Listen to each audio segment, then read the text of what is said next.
By the time the orbital relay relayed the transmission, the station was already gone. It vanished not in a blaze of glory, not in a heroic last stand, but in silence. One moment it stood, a beacon of the Galactic Consortium's might, a fortress of alloy and quantum shielding, and the next it did not.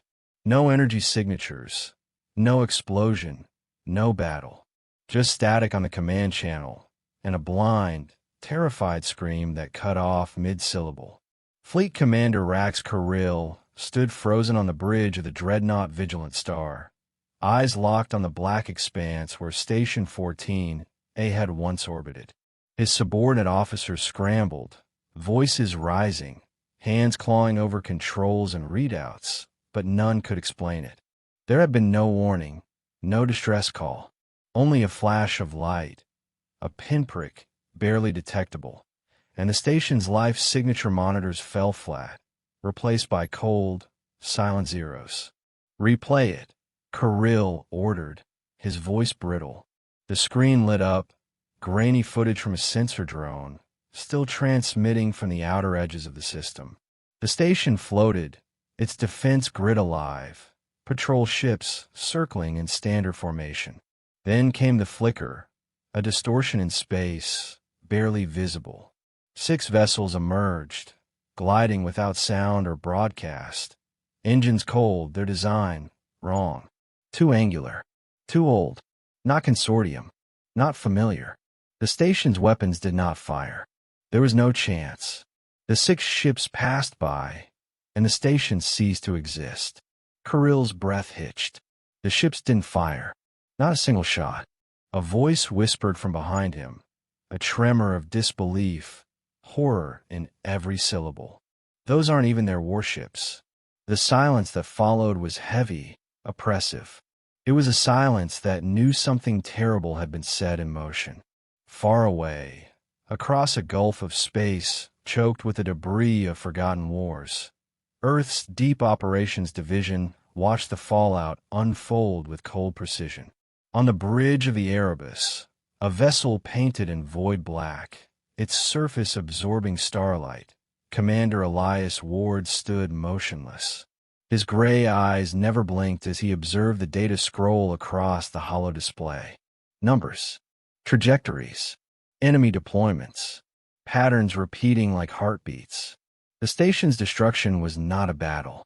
It was a statement. Around him, the command deck was a study in restraint. No chatter, no wasted movements. Officers moved like ghosts, silent, efficient, their actions methodical. They were not soldiers in the traditional sense. They were executors, sent to deliver outcomes. Ward's face betrayed no satisfaction, no triumph. Only stillness. "Reactions?" he asked, voice clipped, barely above a whisper. "Consortium fleets mobilizing," replied Amara Rhine, Earth's chief strategist, her eyes scanning cascading data lines. "System 14's outer sectors are collapsing into disarray. Their chain of command is fractured." Ward nodded once. "Good." Rhine hesitated. She had worked with Ward for 7 years, and in that time, she had learned that hesitation had no place in his world. Yet, still, she felt the need to speak. That station wasn't a military target. Ward's eyes flicked to her, unblinking. It supported military logistics. It was vital. They didn't fire a shot. They didn't need to, Ward replied. They were complicit. That's enough. Silence stretched between them. Outside the viewports, the stars wheeled slowly by, indifferent to the weight of their conversation. Rhine turned back to her console, jaw tight. She had once believed in missions, in causes. Now she wondered if belief itself was another casualty. Ward moved through the command deck, each step precise, each glance absorbing layers of information.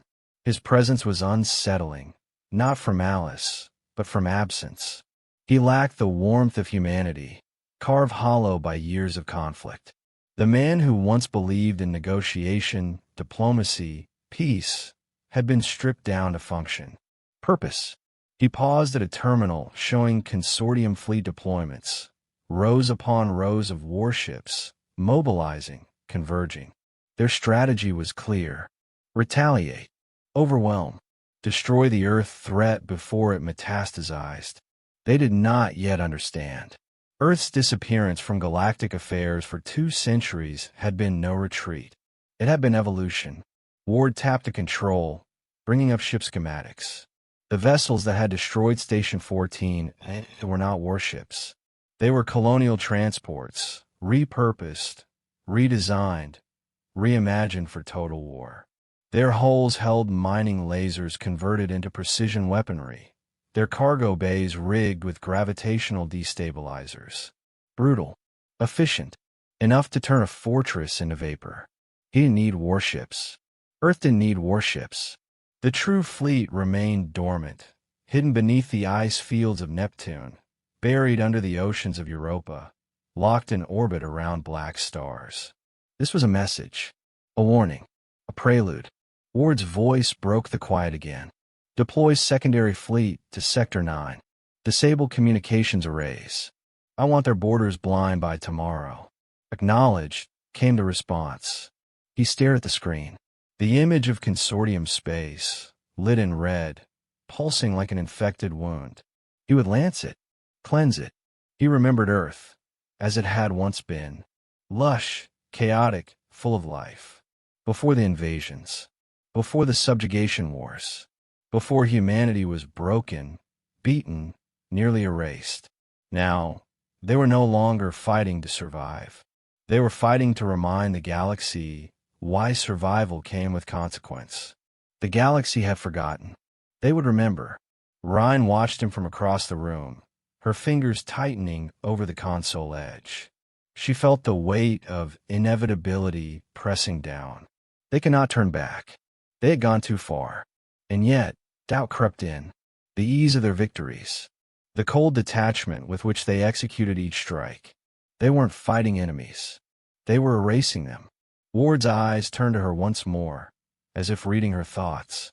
This is mercy, he said, his voice devoid of warmth. War will be worse. She didn't answer. The command deck dimmed, alarms pulsing soft red. A new transmission came through, fragmented, panicked, from a consortium vessel near Sector 9. Unknown contact. Ships approaching. No identification. We can't scan them. What are they? Not warships. Not static. Ward turned away from the screen, walking toward the observation window. The stars burned cold beyond the glass. They still don't understand, he murmured. The Erebus moved forward, into the void, into the dark, leaving silence in its wake. The galaxy had yet to realize that the war was over before it began, and Earth hadn't even begun to fight. The skies over Veltron burned. Flames licked the horizon, dancing across the skeletal remains of what had once been a city of light, a hub of consortium culture and power. Smoke coiled through shattered towers, drifting like ghosts through broken glass and twisted steel. The streets were choked with ash, the air thick with the acrid stench of scorched circuitry and blood. Above, the stars flickered behind black smoke, their cold, distant light unable to pierce the ruin below. Captain Duran Voss stumbled through the rubble, armor scorched, helmet cracked, the HUD flickering between static and useless telemetry. His squad was gone, vaporized in the first wave. He had survived only by chance, or perhaps by design. The enemy didn't always finish their kills. Sometimes they left witnesses. A reminder. He fell to one knee, coughing, lungs raw from the smoke and heat. His fingers clutched at his side, blood seeping through his gloves. Every breath was a struggle. Every heartbeat a reminder of how close he was to joining the dead. His earpiece crackled. Faint. Distant. Captain Voss, do you read extraction inbound? Hold position. He laughed, a jagged sound that turned into a cough. Hold position. There was nothing left to hold. Across the ruined plaza, something moved, dark, silent, deliberate. A figure, clad in matte black armor that shimmered with an unnatural sheen, stepped through the firelight. No insignia, no markings, only the glint of steel and shadow. The figure paused, staring at him, not with curiosity, not with malice, simply observation. Voss reached for his sidearm, hand trembling. He didn't lift it. He knew it would make no difference. The figure turned away. A low, rhythmic hum vibrated through the ground, pulsing in waves. Voss glanced upward, eyes widening. Above him, the sky parted, not with thunder, not with fire, but with silence. 6 ships descended, their surfaces smooth and seamless, as if sculpted from shadow itself. No engines, no exhaust, just movement, impossible and inevitable. They hovered, motionless, casting long shadows over the ruins. Then, as one, they rose again, vanishing into the clouds. No shots fired, no targets engaged. They came only to be seen. Voss slumped against a broken wall, shivering. He had fought for 2 decades, across 5 systems, against pirates, raiders, dissidents. He had never felt fear like this.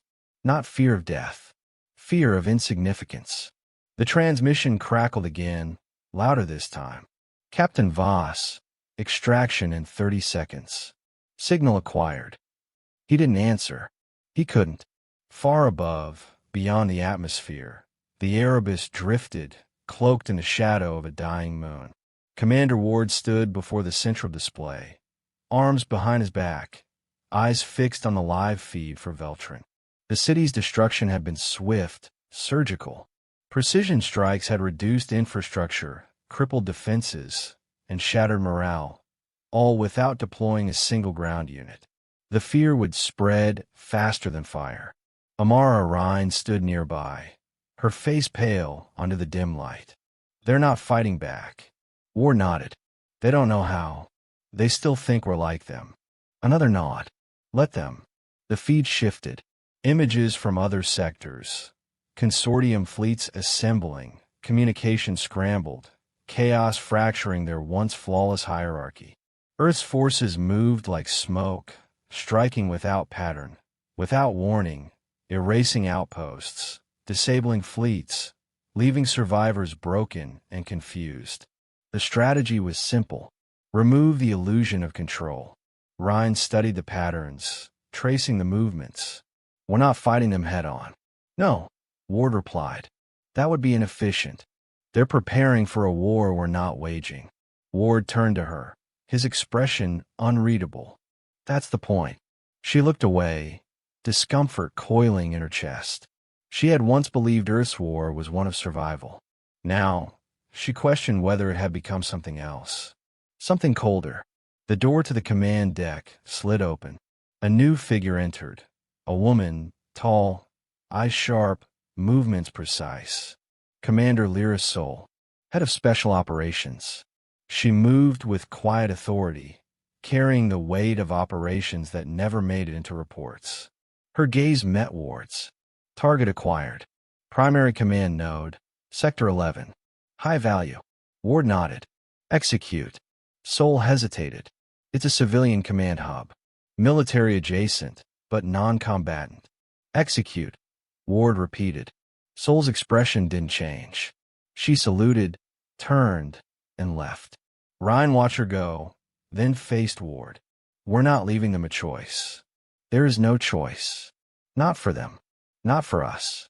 What happens when we've broken them? When there's no one left to fear us? Ward turned back to the screen, his voice flat. We rebuild. In the shadows of space, the Earth fleet moved, silent, unseen, unstoppable. Aboard the consortium flagship Ascendant Justice, High Marshal Tevik Grau paced the bridge, fury simmering beneath his composure. The reports were impossible. Stations vanished. Fleets destroyed without engagement. Surveillance blind. Communications severed. And the same message, whispered from every survivor. They're not warships. He slammed his fist into the console. I want targets. I want retaliation. Mobilize the Prime Armada. His officers hesitated. One dared to speak. "Hi, Marshal. We don't know where they are.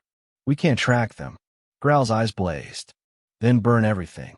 Make them come to us." Silence fell. Fear. Across the void, Ward watched the response unfold. He didn't smile. He didn't gloat.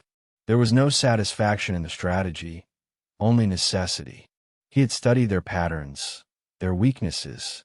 He knew the consortium's strength was its structure. Shatter that, and the rest would fall. "Begin Phase 2, he ordered. Ryan didn't speak. She only watched, heart heavy. The galaxy was bleeding, and Earth hadn't even bled yet. The war had not begun. Not truly.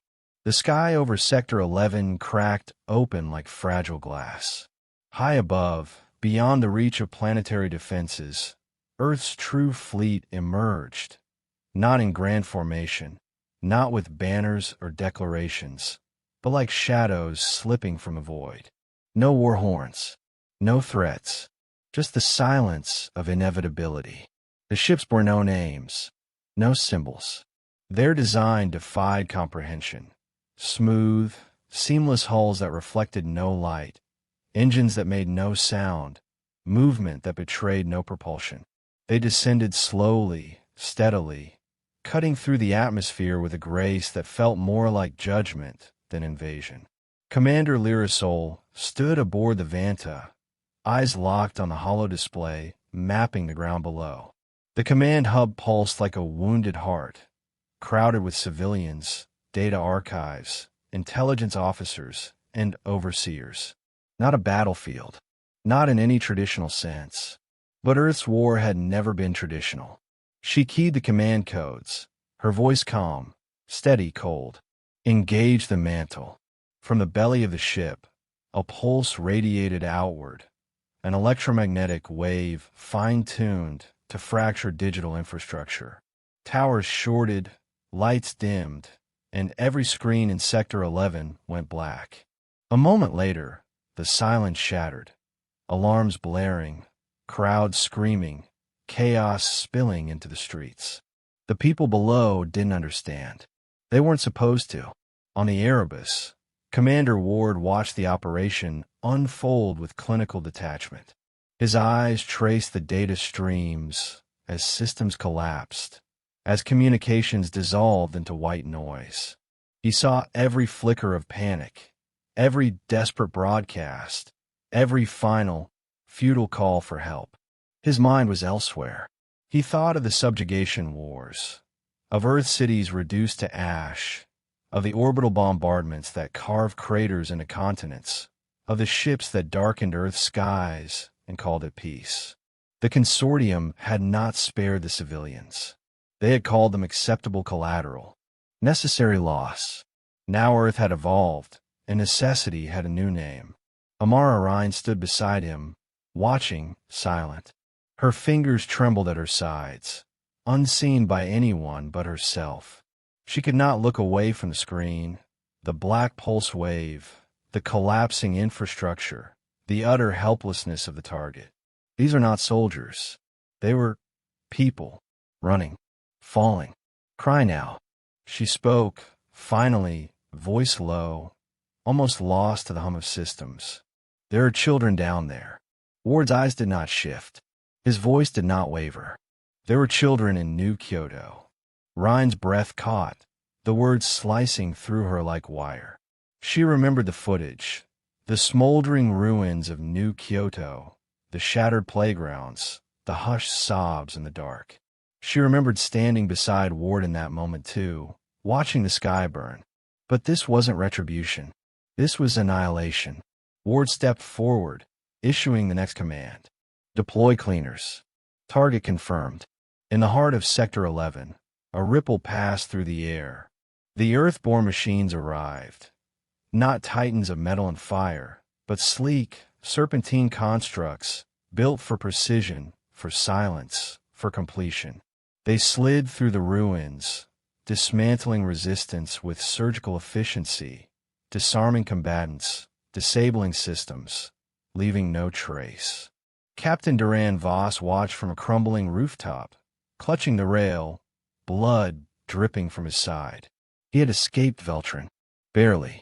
Now he stood in another city under siege, watching the same nightmare unfold again. His squad had regrouped, scattered through the city's underbelly, trying to mount a defense. But how do you fight an enemy you can't see? He lifted his comm link, voice hoarse. We need evac now. This place is lost. The reply was drowned in static. He heard only fragments. No extraction. Repeat, hold. Voss crushed the device under his heel. He turned, eyes scanning the streets below. The machines moved without haste, without hesitation. No bullets, no fire, just disabling pulses, rendering soldiers unconscious, inert, forgotten.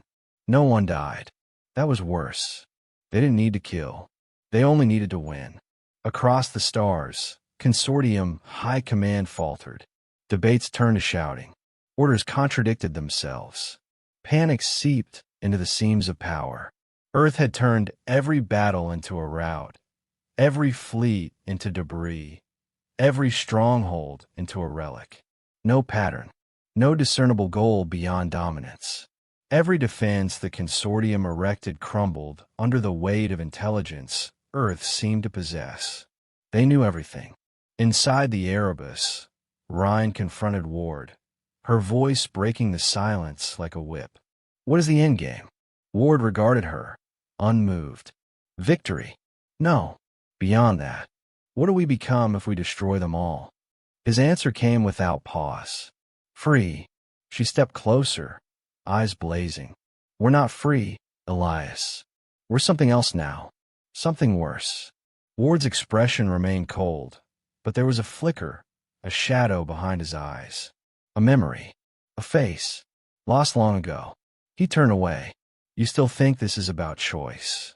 Rhine shook her head, fury and sorrow twisting within her. No, I think this is about fear.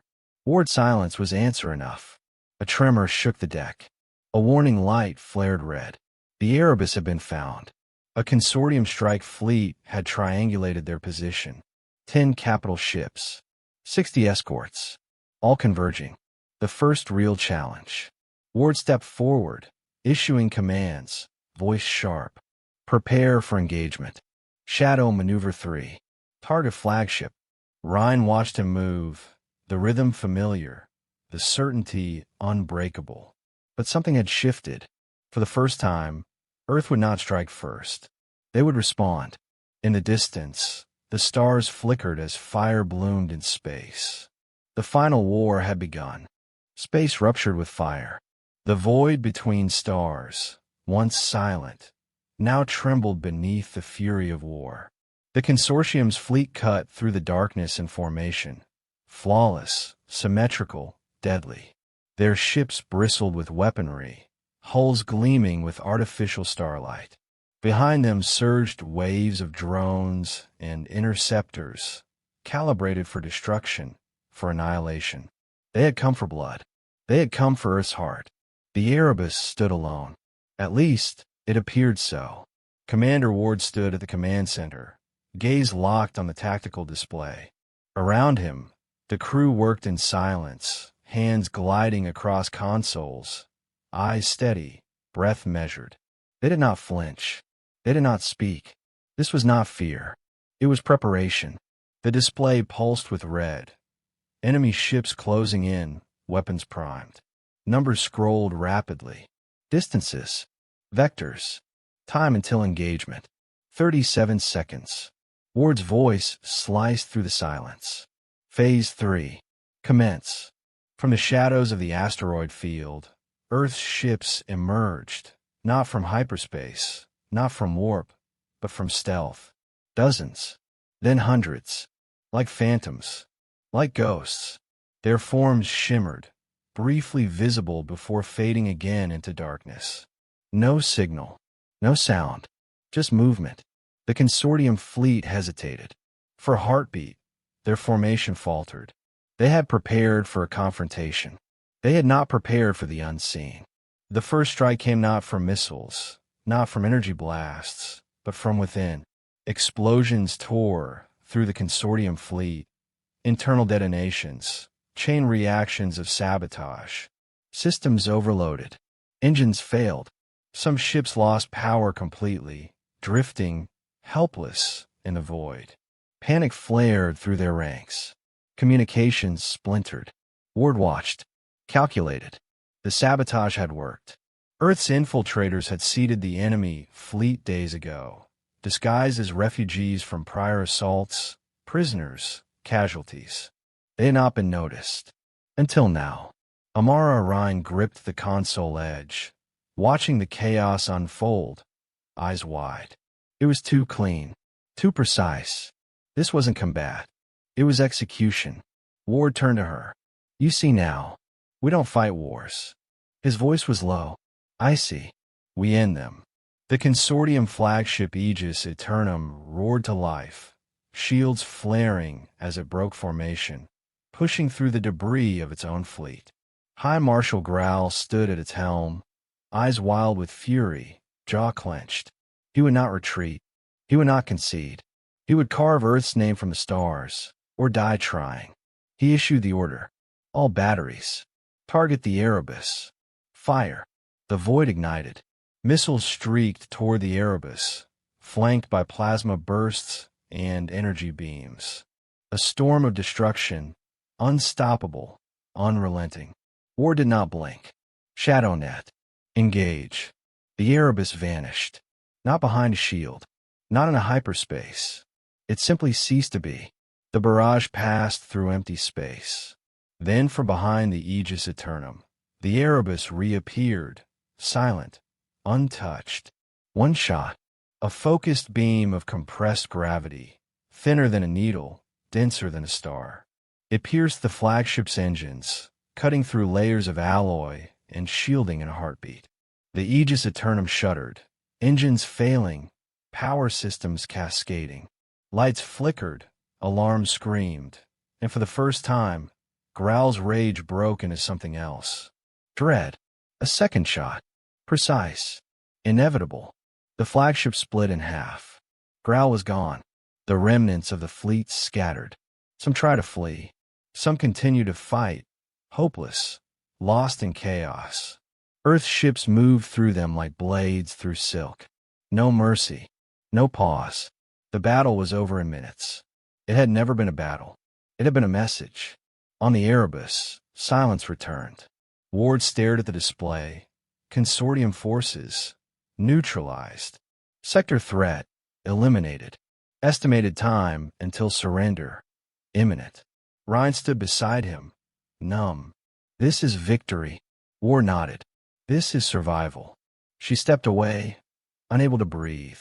The faces, the screams, the silence. It was too much. She had believed in Earth's strength. She had not expected its ruthlessness. Ward's voice followed her, cold, calm. The galaxy feared our ships. He paused. They didn't know. His gaze lifted, eyes dark. Those weren't even our warships. Earth's true arsenal had not been seen. It didn't need to be. Not yet. From across the stars, transmissions flooded in, surrenders, pleas, alliances offered in desperation. The consortium crumbled, its territories fracturing.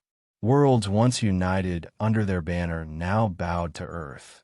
Not out of loyalty, but terror. And Earth did not accept terms. Earth set them. On the surface of Veltron's ruins, Captain Voss knelt among the ashes. He had survived again. And again, he wished he hadn't. The sky above was clear now. No fire. No ships. Only silence. He looked up, eyes hollow. The galaxy had changed. Forever. And Earth. Earth had become something else. Not a conqueror. Not an empire. A force. Untouchable. Unknowable. Unstoppable.